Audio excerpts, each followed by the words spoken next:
say my words, try to make them brief, but this one thing let's make clear.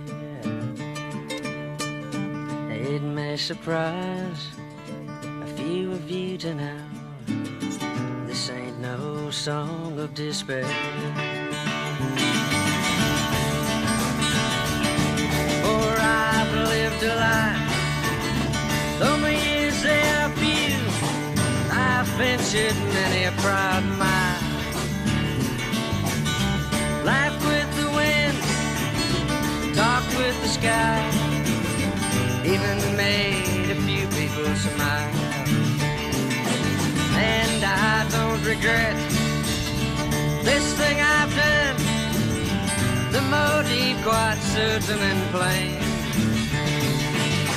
Thus I took the life of a man twice my age, for reasons I will not explain. And now you say for my deeds done most murderously, I've fallen subject to pain. For no one has the right to take a human life, and then you're a hanging me sometime today.